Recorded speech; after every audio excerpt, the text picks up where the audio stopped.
Hi friends, welcome to my channel. நம்ம சேனலில் இன்றைக்கி காலிஃப்ளவர் வச்சு ரொம்பவே ஜூஸியான குழந்தைங்கள்லேருந்து பெரியவங்க வரைக்கும் எல்லாருக்குமே ரொம்பவே பிடிச்ச ஒரு ஸ்நாக்ஸ் ரெசிபி தாங்க எப்படி செய்கிறதுன்னு பார்க்க போகிறோம். இந்த மாதிரி ஒரு முறை செய்து கொடுத்திங்கன்னா அடிக்கடி செய்ய சொல்லி உங்களை கேட்டுக்கிட்டே இருப்பாங்க. ஒரே ஒரு காலிஃப்ளவர் மட்டும் இருந்தால் போதுங்க இந்த டேஸ்டான ஸ்நாக்ஸ் செய்கிறதுக்கு. வாங்க இதை எப்படி செய்கிறதுன்னு பார்க்கலாம். இதுக்கு ஒரு காலிஃப்ளவர் எடுத்து அந்த தண்டு பகுதியெல்லாம் கட் பண்ணி எடுத்துக்கலாம். கட் பண்ணிவிட்டு பூவெல்லாம் நான் வீடியோவில் காமிக்கிற மாதிரி சுற்றிலும் ஒரு சர்க்கிள் மாதிரி கட் பண்ணிங்கன்னா அந்த தண்டோடு சேர்த்துட்டு கரெக்டாக பூ மட்டும் கட் ஆகி வரும். பாருங்கள், தண்டு மட்டும் தனியாக கட் ஆகிடுச்சு, பூ மட்டும் தனியாக வந்திருக்கு. இதெல்லாம் மீடியம் சைஸில் கட் பண்ணி எடுத்துக்கலாம். ரொம்பவும் குட்டியாக கட் பண்ணிங்கன்னா பூவை பரட்டி எடுக்கும்போது நிறையவே உதிர்ந்து போயிடும், அப்புறம் உதிரி உதிரியாக வரும். அதனால் கொஞ்சம் பெரிய சைஸாக கட் பண்ணிக்கோங்க. இப்போ ஒரு பாத்திரத்தில் தண்ணி நல்லா சூடு பண்ணி வச்சுருக்கிறேன். இதில் நம்ம கட் பண்ணி வச்சுருக்கிற காலிஃப்ளவரை போட்டு ஜஸ்ட்டு பிளான்ச்சிங் மட்டும் பண்ணி எடுக்க போகிறோம். இதில் வேக வைக்கக்கூடாது, வெறுமனே பிளான்ச்சிங் மட்டும் பண்ணிவிட்டு அதில் இருக்கிற பூச்சி எல்லாம் செத்து போகிற மாதிரி ஒரு நிமிஷத்துக்கு விட்டுட்டு எடுத்துடலாம். இது கூட மஞ்சத்தூள் எதுவுமே சேர்க்க வேண்டாங்க, ஜஸ்ட்டு கல்லுப்பு மட்டும் போட்டு பரட்டி எடுத்துருங்க.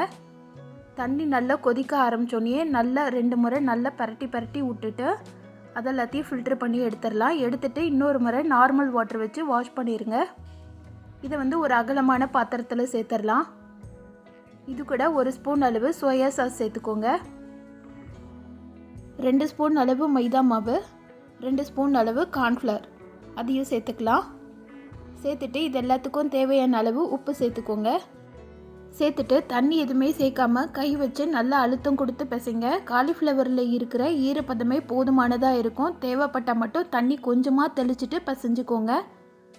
தண்ணியோட அளவு ஜாஸ்தி ஆயிடுச்சுன்னா காலிஃப்ளவரை எண்ணெய் குடிக்க ஆரம்பிச்சிடும் நம்ம பொரித்து எடுக்கும்போது. இப்போ லைட்டாக ரொம்ப ட்ரையாக இருந்தது, அதனால் கொஞ்சமாக ஒரு 2லேருந்து 3 ஸ்பூன் அளவு மட்டும் தண்ணி தெளிச்சிருக்கிறேன். நீங்கள் பிசைஞ்சு எடுக்கும்போது பார்த்திங்கன்னா மாவும் காலிஃப்ளவரும் நல்லா மிக்ஸ் ஆகி இருக்கணும். அதே நேரம் மாவோட அளவு ஜாஸ்தியாக இல்லாதபடி பார்த்துக்கோங்க. நல்ல கோட்டிங் மட்டும் ஆயிருக்கணும். இந்த மாதிரி பதத்தில் இதை ஒரு ஓரமாக பிசைஞ்சு ரெடி பண்ணி வச்சிடலாம். இப்போ எண்ணெய் நல்லா சூடாக இருக்குது. இதில் நம்ம காலிஃப்ளவரை போட்டு பொரிச்சு எடுத்துடலாம். இதில் நம்ம கலர் பொடி அதாவது மசாலா தூள் எதுவுமே சேர்க்காததுனால இது பொரிச்சு எடுக்கும்போது லைட்டாக கோல்டன் கலரில் மட்டும்தாங்க இருக்கும், ரொம்ப கலர் சேஞ்ச் ஆகி வராது. சோயா சாஸ் சேர்த்துருக்கோம்ல, அந்த கலர் மட்டும்தான் லைட்டாக கிடைக்கும். ஒரு சிலர் மசாலாலாம் சேர்த்து பொரிச்சு எடுப்பாங்க. அந்த மாதிரி செய்யாமல் இந்த மாதிரி மெத்தடில் நீங்கள் செய்து பாருங்கள், ரொம்பவே டேஸ்ட்டாக இருக்கும். அப்படியே கடையில் கிடைக்கிற மாதிரி ரொம்ப அருமையான டேஸ்ட்டில் இருக்கும்.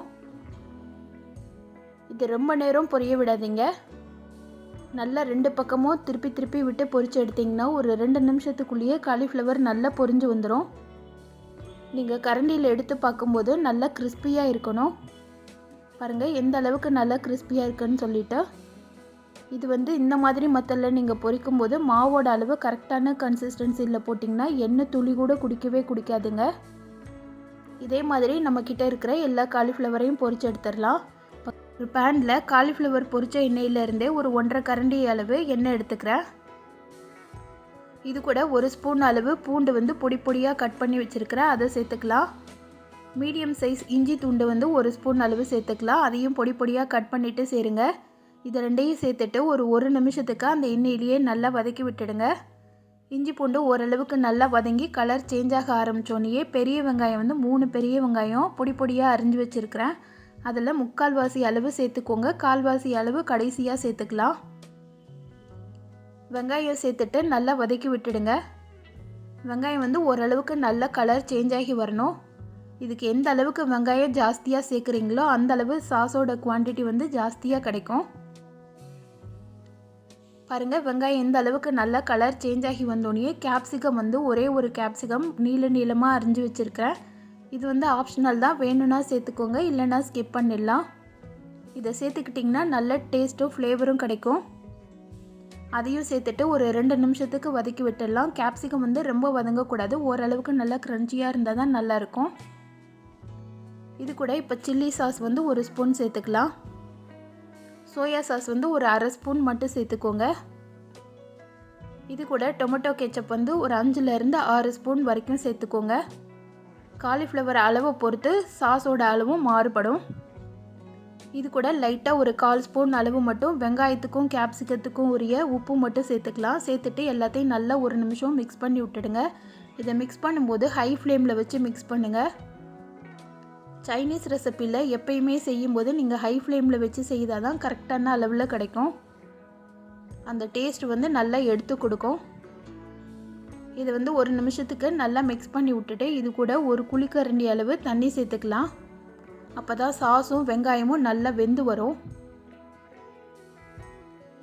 ரொம்ப ஜாஸ்தியாக தண்ணி சேர்க்க வேண்டாம். லைட்டாக ஒரு குழிக்கரண்டி அளவு மட்டும் சேர்த்திங்கன்னா கரெக்டாக இருக்கும்.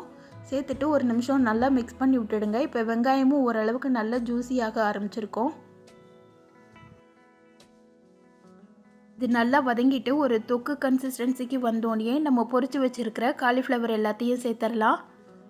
சேர்த்துட்டு எல்லாத்தையும் நல்லா பரட்டி விடுங்க. காலிஃப்ளவரை சேர்த்து பரட்டும் போது ரொம்ப ஜென்டிலாக பரட்டுங்க, இல்லைன்னா பூ உடஞ்சி போயிடும். இது மாதிரி நீங்கள் ஒரு முறை செய்து கொடுத்தீங்கன்னா அடிக்கடி செய்வீங்க. குழந்தைங்களுக்கு ஈவினிங் டைமில் ஒரு ஹெல்த்தியான ஸ்நாக்ஸ் செய்து கொடுக்கணும்னு நினச்சிங்கன்னா இந்த மாதிரி செய்து கொடுங்க. இது ஓவராலாக ரெசிபியோட வேல்யூ பார்த்திங்கன்னா நம்ம கடையில் காலிஃப்ளவர் வாங்கினோன்னா ஒரு 30 ரூபாய் கிட்ட வாங்கியிருப்போம். இதே ரெசிபியை நீங்கள் ஹோட்டலில் வெளியில் வாங்கினீங்கன்னா கிட்டத்தட்ட ஒரு 200லேருந்து 300 ரூபாய் வரைக்கும் சொல்லுவாங்க. சாஸ் இதெல்லாம் நம்ம ஒரு தடவை வாங்கி வச்சாலே போதும், அடிக்கடி செய்யலாம்.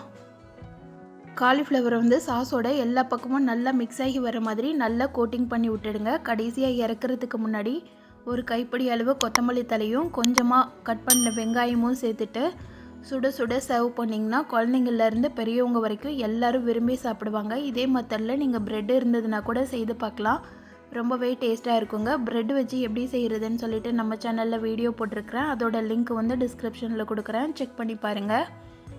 இந்த டேஸ்டான ஹெல்த்தியான ரெசிப்பியை நான் சொன்ன மெத்தடில் நீங்களும் உங்கள் வீட்டில் செய்து பாருங்கள். செய்து பார்த்துட்டு எப்படி இருந்துச்சுன்னு சொல்லிட்டு கமெண்ட் பண்ணுங்கள். இந்த வீடியோ பிடிச்சிருந்ததுன்னா இந்த வீடியோக்கு லைக் பண்ணி சேனலை சப்ஸ்கிரைப் பண்ணிவிடுங்க. Thank you friends.